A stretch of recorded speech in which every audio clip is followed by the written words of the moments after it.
The starship Horizon floated silently through the dark emptiness of space. It was a massive vessel, home to over 3,000 beings from different worlds. Humans, Velans, and a dozen other species worked together on this ship. They called it the Allied Galactic Carrier, a symbol of peace between worlds that had once been strangers. Lyra walked through the metal corridors with heavy steps. Her silver-blue skin looked pale under the white lights. Her large, dark eyes, which usually showed nothing, now carried the weight of exhaustion. She had been working for 18 hours without rest. The science deck had demanded everything from her today.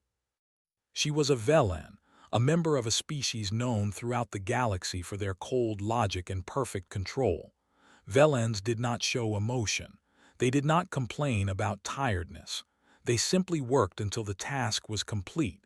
This was the way of her people. But tonight, Lyra felt something she rarely allowed herself to feel. She felt tired, so deeply tired that her thoughts had become slow and foggy. The corridors of the Horizon all looked the same to her. Gray walls, gray floors, white lights, door after door after door. She had been living on this ship for 2 months, but she still found the human section confusing. Everything was labeled with strange symbols and numbers that made little sense to her logical mind. She stopped in front of a door, room 742. Yes, this was her quarters. She pressed her hand against the panel and the door slid open with a soft hiss. Lyra stepped inside and immediately knew something was wrong. The room was warm, too warm. Velans preferred cold environments, and her quarters were always set to a low temperature. But this room felt like stepping into a gentle embrace of heat. There was also a smell, something soft and pleasant that she could not identify. And there was sound, a quiet melody playing from somewhere, notes rising and falling like water flowing over stones. Then she saw him.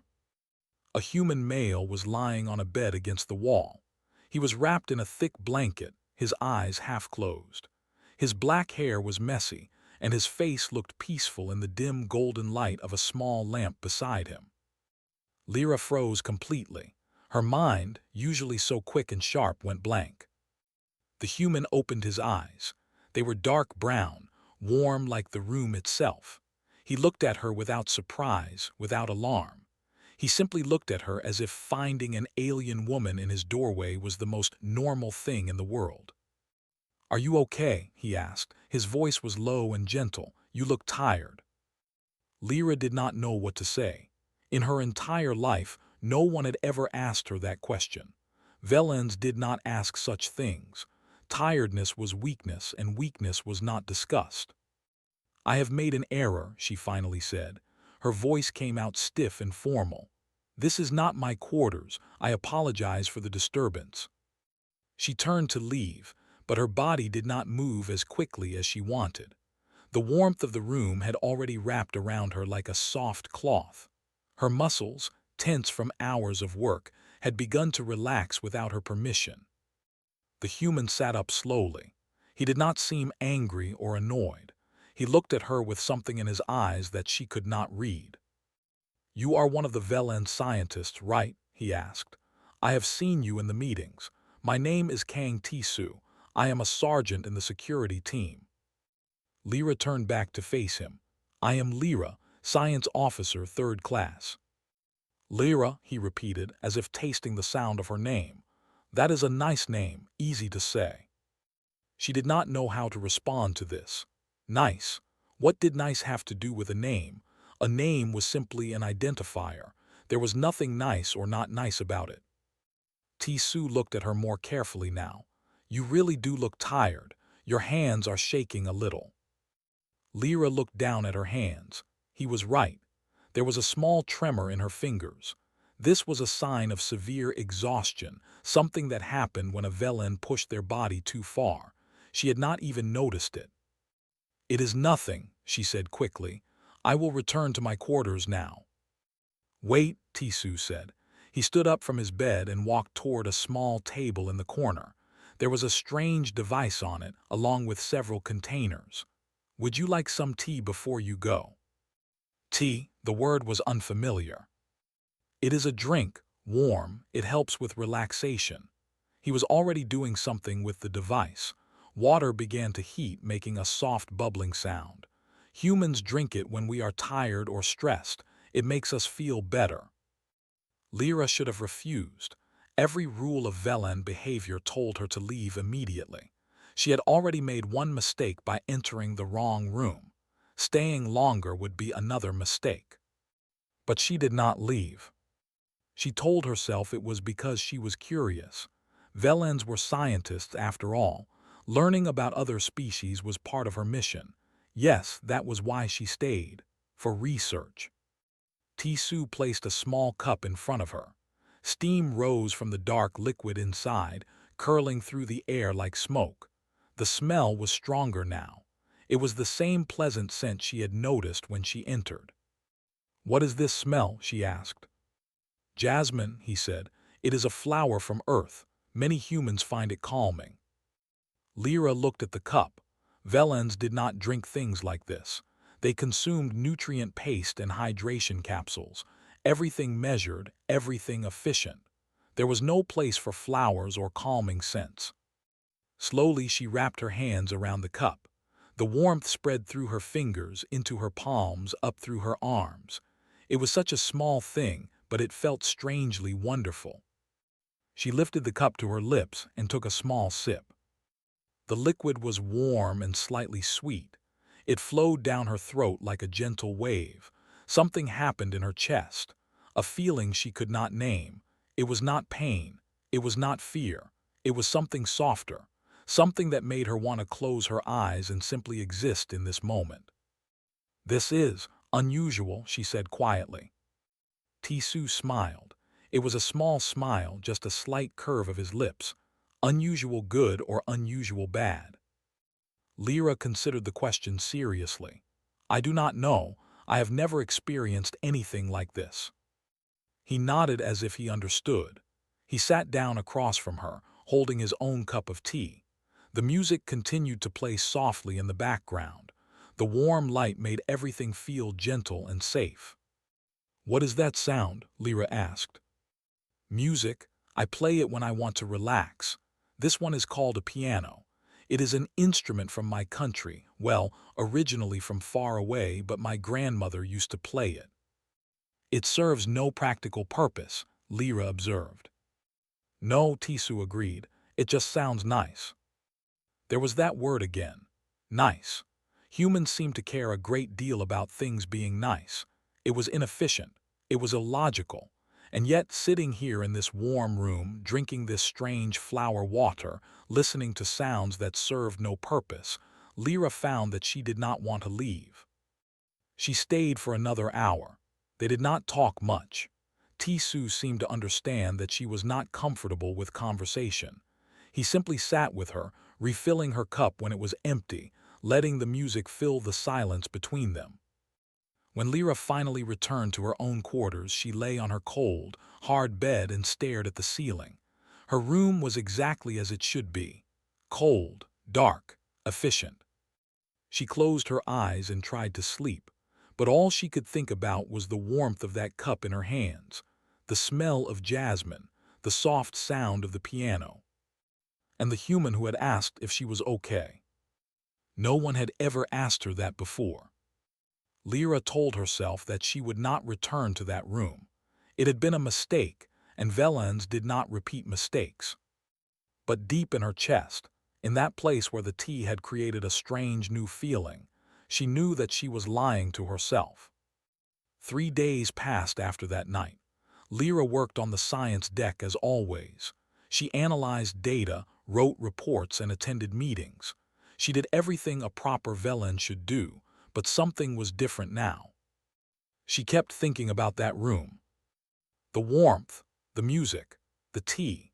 These things would appear in her mind without warning. She would be studying star charts, and suddenly she would remember the smell of jasmine. She would be in the middle of a calculation, and the memory of that gentle piano music would interrupt her thoughts. It was annoying, it was distracting, it was completely illogical. On the fourth night, Lyra found herself standing outside room 742 again. She did not know how she got there. Her feet had simply carried her through the corridors while her mind was busy with other thoughts. She stared at the door. She should turn around. She should go back to her own quarters.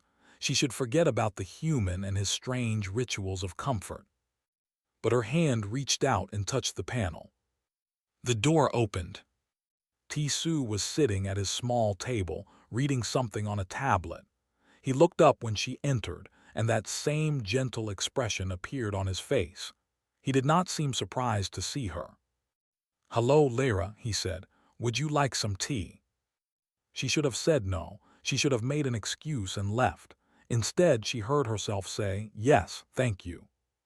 She sat down in the same chair as before. Tissu prepared the tea without rushing. His movements were calm and practiced. Lyra watched him carefully, studying the way he measured the leaves, the way he poured the hot water, the way he waited patiently for the tea to become ready. "Why do you do this?" she asked. "Do what?" "All of this," she gestured at the room. "The warm temperature, the music, the tea, the blankets, none of it is necessary for survival." Tissu placed the cup in front of her. He sat down across from her and thought about her question for a moment. "I guess you are right," he said. "None of it is necessary, but it makes life more enjoyable. Humans need more than just survival. We need comfort." "Comfort?" Lyra repeated the word slowly. It was a concept she knew in theory but had never truly understood. What is comfort exactly? Tissu leaned back in his chair. "It is hard to explain. Comfort is when your body and mind feel at peace, when you are not worried or stressed, when you can just exist and feel good about existing." "That sounds inefficient." He laughed softly. It was a warm sound like the room itself. "Maybe it is, but efficiency is not everything. Sometimes the inefficient things are the most important." Lyra did not understand this. For Velans, efficiency was the highest goal. Every action should serve a purpose. Every moment should be productive. The idea that something useless could be important made no sense to her. And yet she could not deny what she was feeling. Sitting here, holding the warm cup, listening to the soft music that Tissu had started playing again, she felt something that her usual life never gave her. She felt peace. "Your species," she said carefully, "you spend a great deal of resources on these comfort activities."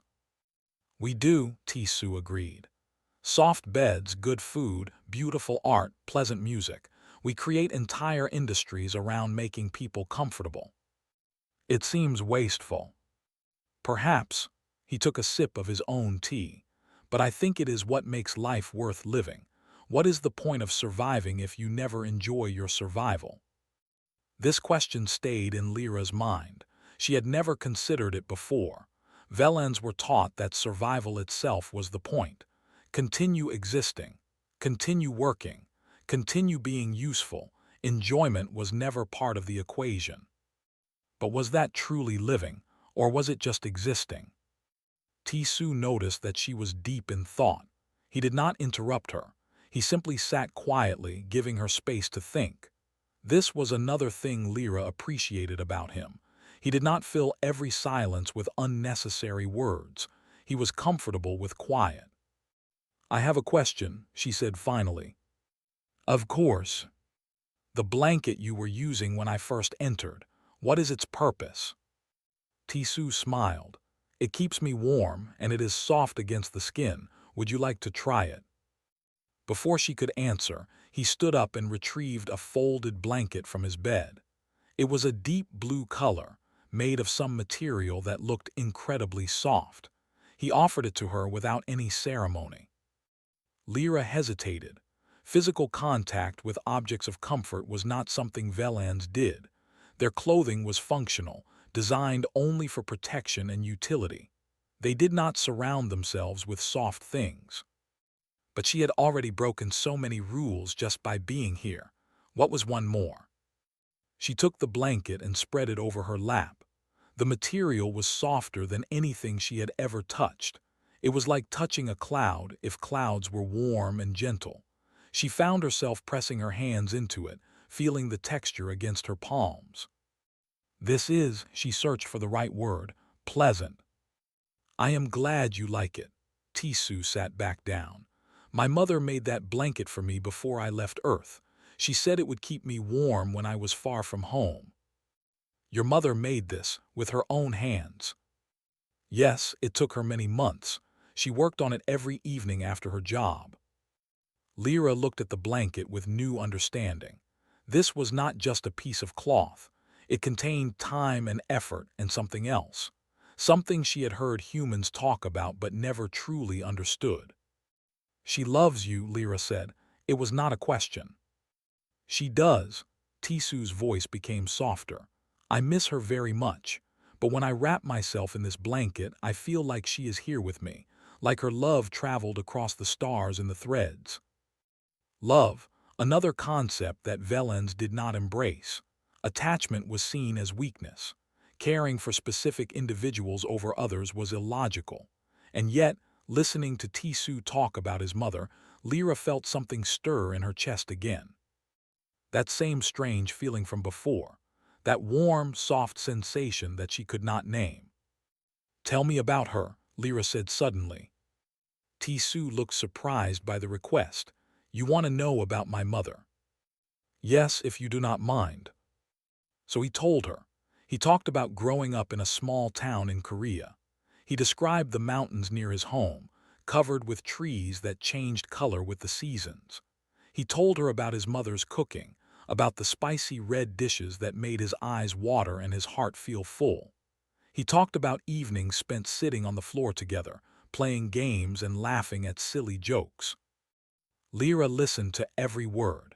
She had read about human culture in her research, but reading was nothing like hearing someone speak from their own experience. Through Tisu's words, she caught glimpses of a world completely different from her own. A world where people touched each other with affection. A world where families created things for each other simply to show love. A world where comfort was not a weakness, but a gift you gave to those you cared about. When Tisu finished speaking, Lyra realized that several hours had passed. She had forgotten about time completely. She had forgotten about work, about duties, about everything except this moment in this warm room with this gentle human.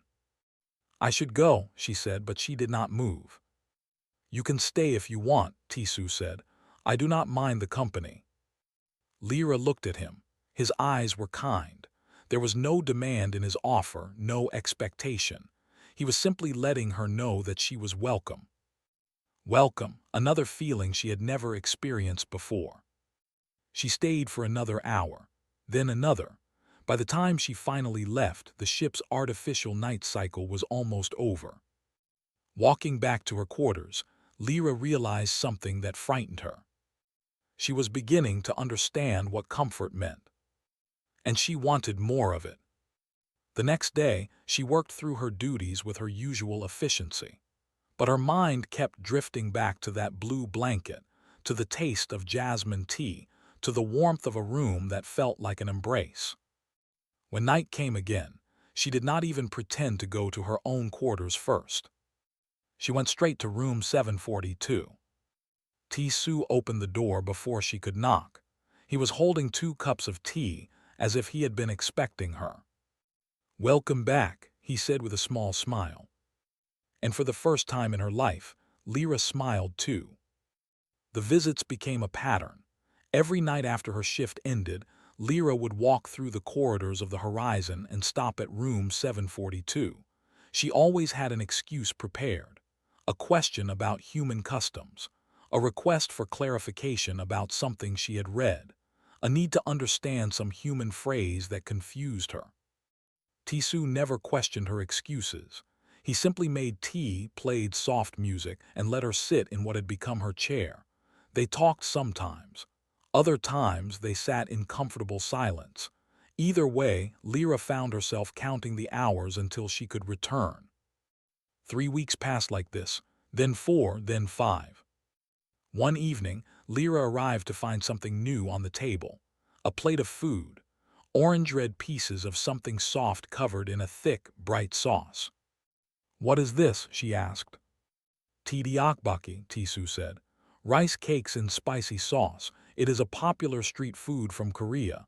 I made it myself." You made food. Lyra had seen the nutrition stations on the ship. Everyone simply collected their assigned meals. The idea of creating food personally was strange to her. "I like cooking, it reminds me of home." He pushed the plate toward her. "Try some, but be careful, it is spicy." Lyra picked up one of the soft pieces with the strange sticks humans used for eating. She had practiced with these chopsticks during her visits. She was getting better at using them. She put the food in her mouth. Fire exploded across her tongue. Her eyes went wide. Heat spread through her entire head. She had never tasted anything like this in her entire life. Velens ate bland nutrient paste that had no flavor at all. "Water," she managed to say. Tisu quickly handed her a glass. She drank the whole thing, but the burning did not stop. It kept going, spreading warmth through her body. "I should have warned you better," Tisu said, looking worried. "Are you okay?" Lyra put down the empty glass. The fire was fading now, leaving behind something unexpected, a pleasant warmth, a lingering taste that was actually quite nice. "Give me another one," she said. Tisu laughed. "You liked it." "It is attacking my mouth, but yes, I think I like it." She ate 3 more pieces, drinking water between each one. By the end, her face was flushed with heat and she felt strangely happy. This was nothing like nutrient paste. This was alive, this food. It demanded attention. It made you feel things. "Humans eat this for enjoyment?" she asked. "Yes, we eat many things for enjoyment. Food is not just fuel for us. It is an experience, a way to share culture and create memories." Lyra looked at the remaining tteokbokki on the plate.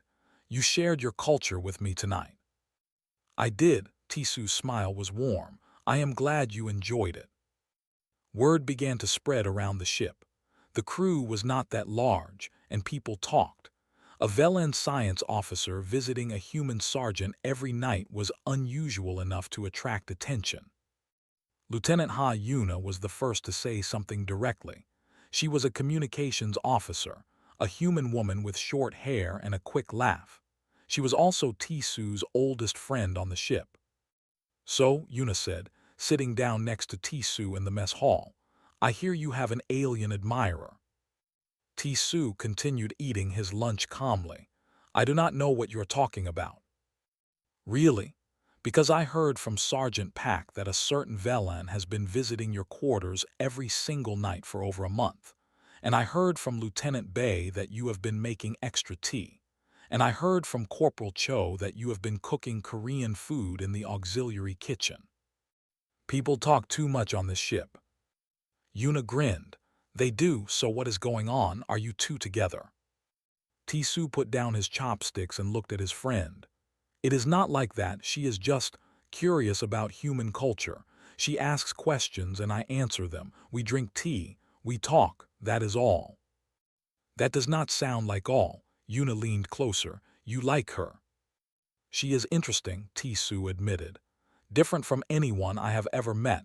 Being around her feels peaceful." Yuna raised an eyebrow. "Peaceful? A Velen? They are the coldest species in the Alliance." "She is not cold." Tisu's voice was gentle but firm. "She is just careful, guarded. Her people taught her that showing emotion is wrong.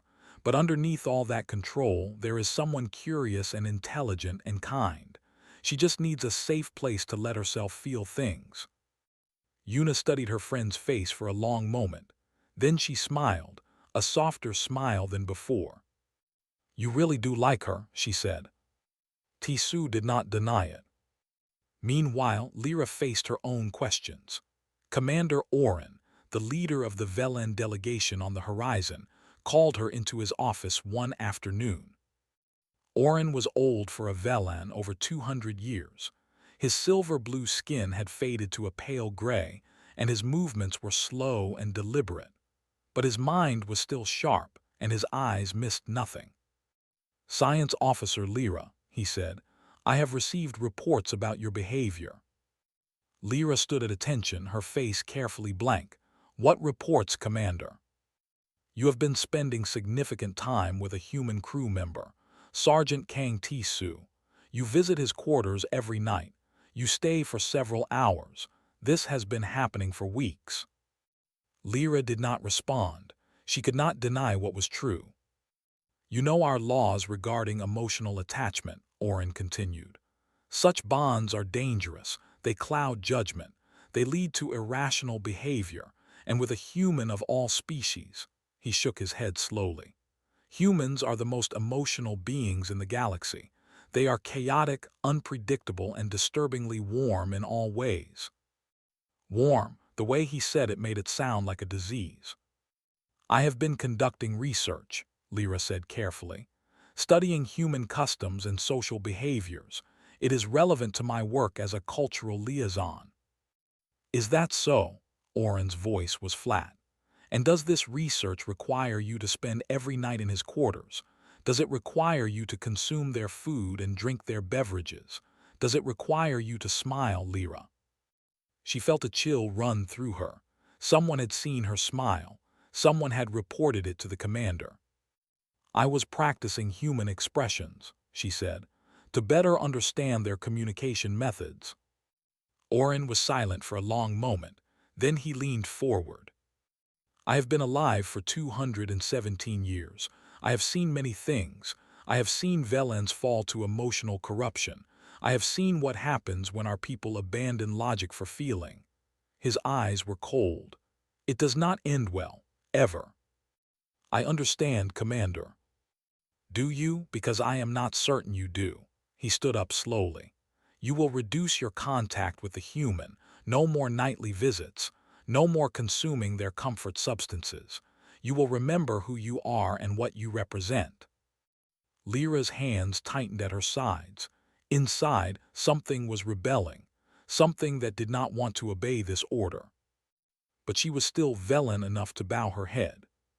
"Yes, Commander." That night she stayed in her own quarters.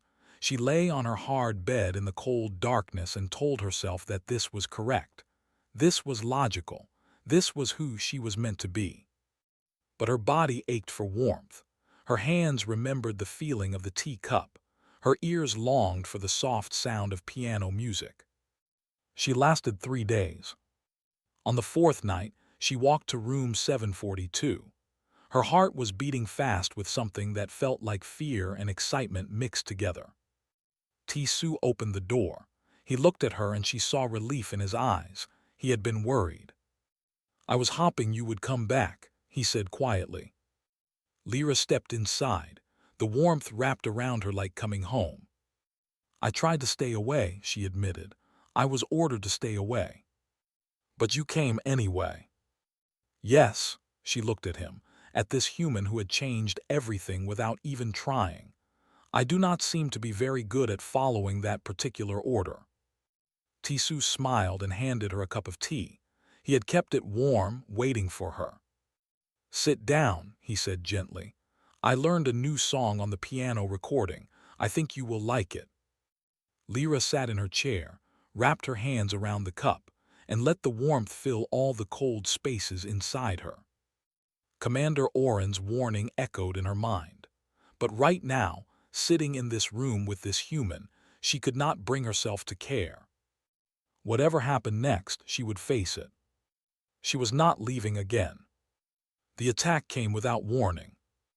Lyra was on the science deck, running analysis on a nearby planet's atmosphere, when the first explosion shook the entire ship. The lights flickered and then switched to emergency red. Alarms began screaming through the corridors. "All crew to battle stations," the captain's voice boomed through the speakers. "We are under attack. This is not a drill. All crew to battle stations." Lyra grabbed the edge of her console as another explosion rocked the horizon. Around her, scientists were running, some toward the escape pods, others toward their assigned emergency positions. A Velen officer appeared at her station. "Science Officer Lyra, you must evacuate to the safe zone. The attackers are boarding the ship.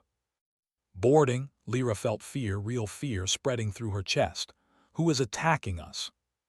Raiders, the Keth Syndicate, they want the ship's cargo. The officer grabbed her arm.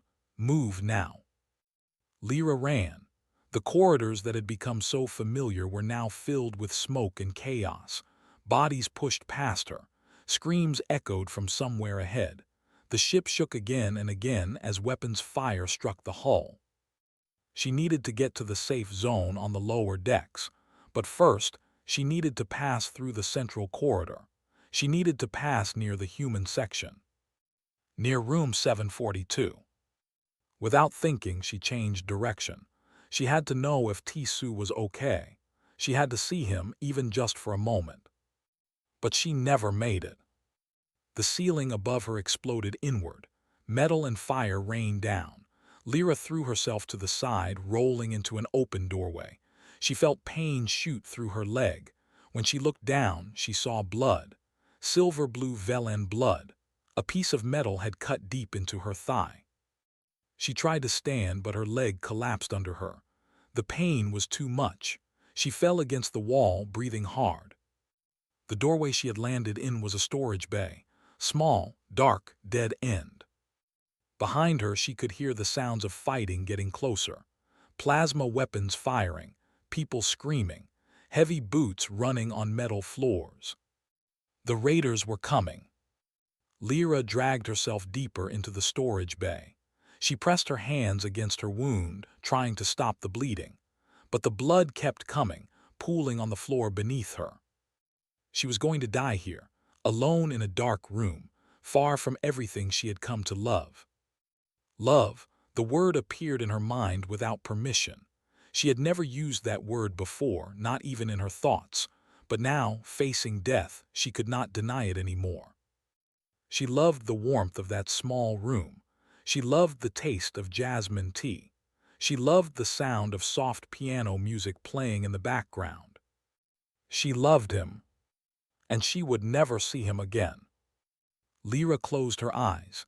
She could hear the raiders in the corridor now, shouting in their harsh language, kicking open doors, searching for survivors to capture or kill. The door of the storage bay slid open. Lyra looked up, expecting to see a raider with a weapon pointed at her face. Instead, she saw Tisu. He was wearing combat armor, but it was damaged.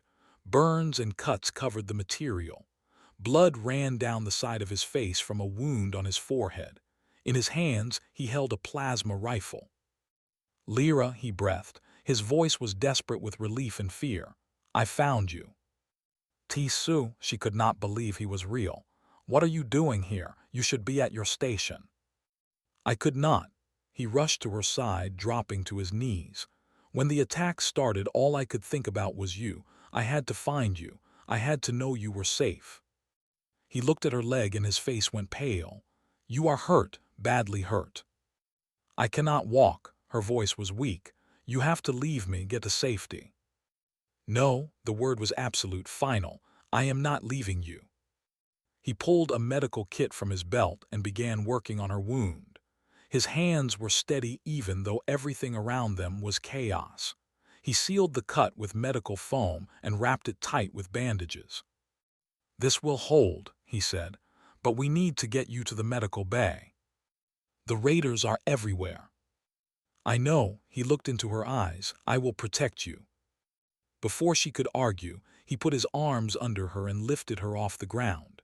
He held her against his chest, one arm under her knees, the other around her back. Hold on to me, he said. Lyra wrapped her arms around his neck. She could feel his heart beating against her, fast and strong. Tisu moved through the corridors with her in his arms. Every few seconds he would stop, check around corners, listen for enemies. When he heard raiders approaching, he would hide in doorways or behind debris, keeping his body between them and Lyra. They were almost at the medical bay when 3 raiders appeared ahead of them. Tisu did not hesitate. He set Lyra down gently against the wall and raised his rifle. The first raider fell before he even knew what was happening. The second managed to fire once before Tisu's shot took him down. The third raider's shot hit Tisu in the shoulder. Lyra screamed as she saw the plasma burn through his armor into his flesh. The smell of burned meat filled the air. Tisu staggered but did not fall. He fired again, and the third raider collapsed. Then Tisu fell to his knees. Tisu! Lyra tried to crawl toward him, but her leg would not work. He was breathing hard, his face twisted with pain. The shoulder wound was bad, very bad. She could see the damage, the burned muscle and exposed bone. But he did not stay down. With a grunt of pure determination, he pushed himself back to his feet. He picked Lyra up again, his wounded arm screaming with pain, and continued walking. "Put me down," she begged. "You will die. Put me down and save yourself." "No," he said through gritted teeth. "I will not let anything happen to you." Somehow he made it. Step by painful step, he carried her to the medical bay. He set her down on a bed just as his legs finally gave out.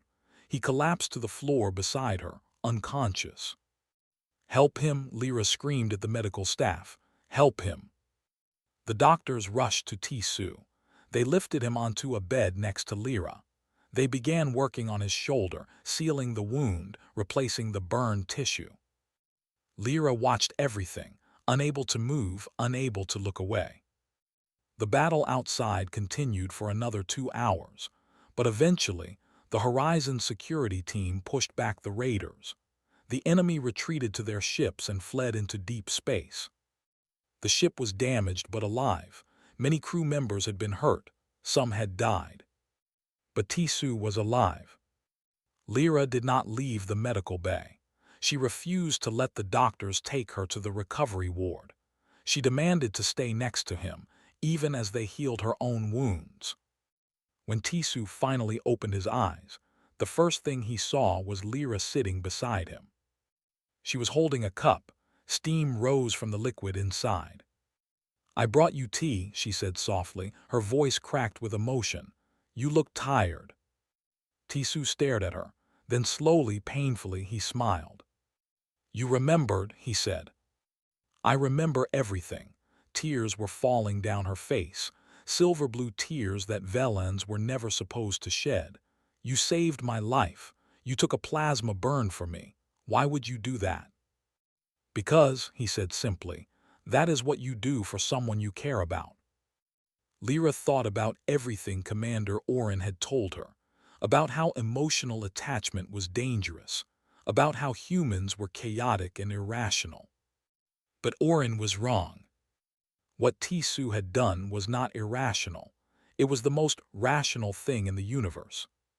When you loved someone, you protected them. You burned for them. You carried them through fire even when you were falling apart. That was not weakness. That was the greatest strength she had ever seen. Lyra reached out and took Tisu's hand. His fingers wrapped around hers, warm and gentle despite his injuries. "Thank you," she whispered. "You are welcome," he whispered back. They sat together in the medical bay, holding hands, saying nothing more. Outside, the ship hummed with repair activity. Crew members worked to fix the damage. Life continued. But for Lyra, everything had changed. She finally understood what humans meant by love. And she would never forget it. 2 weeks passed after the raider attack. The Horizon was repaired. The wounded healed. Life on the ship slowly returned to normal. But nothing was normal for Lyra anymore. She spent every moment she could with Tisu. When he was recovering in the medical bay, she sat by his bed. When he was finally released, she walked with him through the corridors. When evening came, she went to room 742 and stayed until the ship's artificial morning began. The crew no longer whispered about them. Everyone on the ship had heard the story. How the human sergeant had left his combat position to find the Velan scientist. How he had carried her through fire and taken a plasma burn for her. How she had stayed by his side through his entire recovery, holding his hand, bringing him tea. Some found it romantic, others found it strange, but no one questioned it anymore. Lieutenant Yuna visited them one evening, bringing a bottle of something she called soju. "From my personal supply," she said, pouring 3 small glasses, "to celebrate Tisu not dying." Lyra had never tasted alcohol before. The first sip made her cough. The second made her feel warm in a different way than tea did. By the third, she understood why humans enjoyed this strange liquid. "So," Yuna said, looking between them, "what happens now?" Tisu and Lyra exchanged glances. "The Alliance mission ends in 1 week," Tisu said quietly. "The Velen delegation will return to their homeworld. And Lyra goes with them." Silence filled the room. It was the question neither of them had wanted to face, the question that had been hanging over them since the attack. "I have to," Lyra said. Her voice was flat, controlled, the Velen mask she had worn her whole life. "I am a citizen of the Velen Confederacy. My place is with my people." Yuna looked at her for a long moment. Is that really where you want to be?" Lyra did not answer. She could not. That night after Yuna left, Tisu and Lyra sat together in silence. The piano music played softly. The tea had gone cold, but neither of them noticed. "I do not want you to go," Tisu finally said. "I know. But I will not ask you to stay. That is a choice only you can make." Lyra looked at him. This human who had taught her what warmth meant. This gentle man who had risked everything for her. How was she supposed to walk away from him? But how was she supposed to abandon everything she had ever known? She left his room that night without an answer. The next day, Commander Oren called her to his office again. His expression was even colder than before. "I have heard the reports," he said, "about the attack, about what the human did for you." Lyra stood at attention. "He saved my life, Commander. He endangered the security operation by leaving his post. Several crew members died during the attack. If he had been at his station, perhaps some of them could have been saved." The words hit Lyra like a blow. She had not thought about this. The guilt was immediate and crushing. "The human did what his emotions told him to do," Oren continued. "He made an irrational choice based on personal attachment. And now, because of your connection to him, you are facing the same corruption." "Commander, You will return to the homeworld with the delegation," Oren interrupted. "You will undergo emotional cleansing. You will have these corrupted feelings removed from your mind, and you will never speak of the human again." Emotional cleansing. Lyra knew what that meant. It was a process the Velens used for extreme cases. They would enter her mind and remove every memory, every feeling associated with Tisu. She would forget him completely. She would forget the tea, the music, the warmth. She would forget what it meant to love. "And if I refuse?" she heard herself ask. Oren's eyes narrowed. "Then you will be exiled, cast out from your people forever. You will have no home, no identity, no place in Velen society. You will be nothing." The choice was impossible.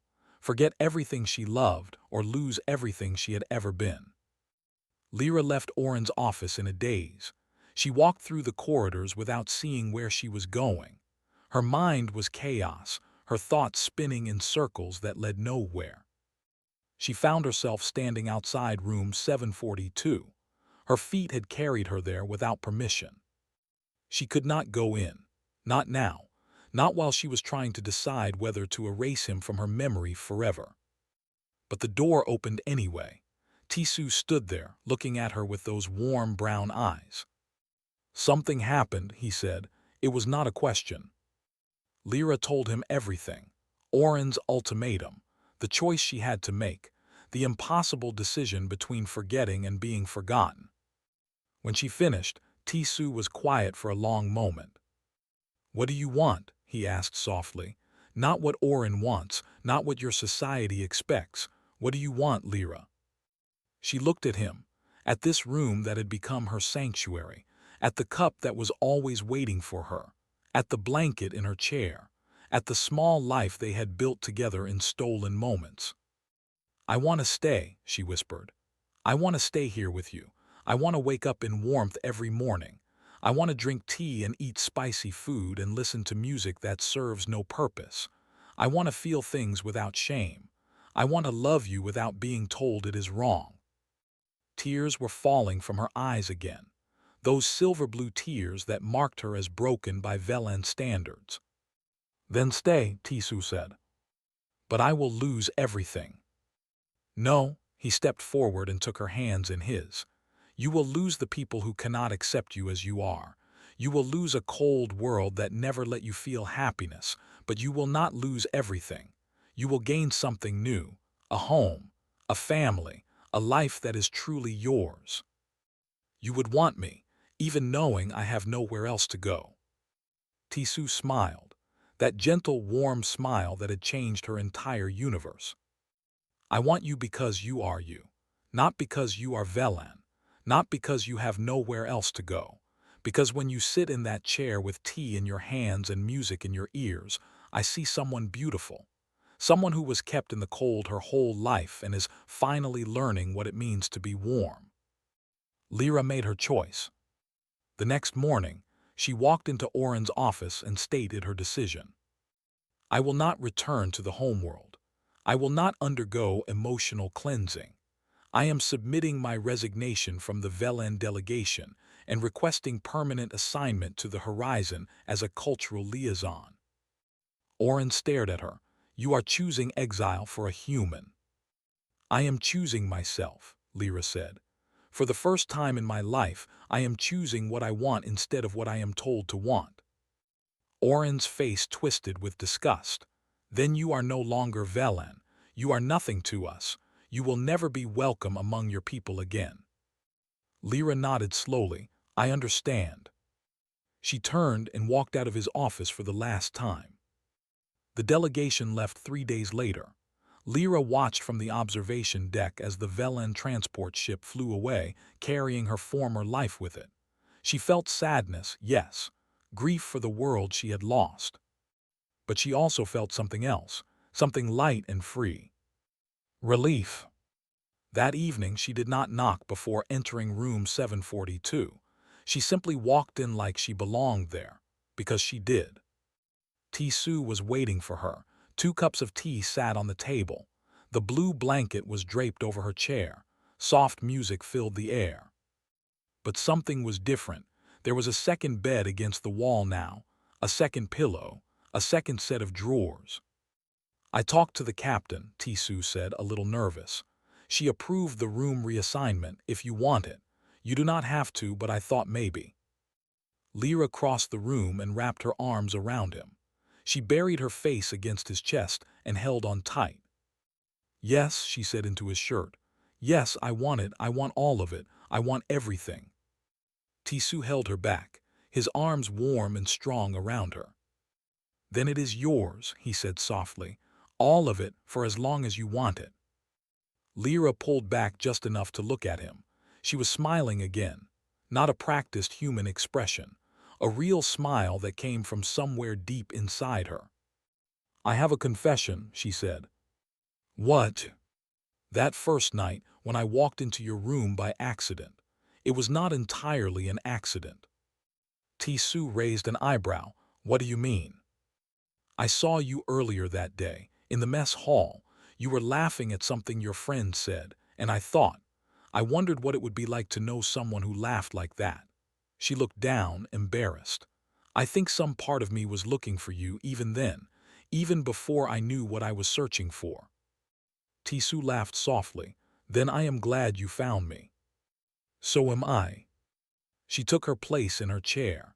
Tisu handed her the cup of tea. The warmth spread through her fingers, up through her arms, into her heart.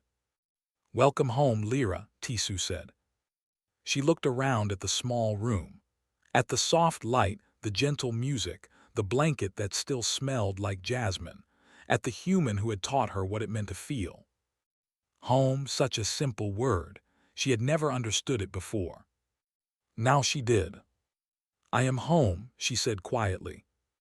And she meant it.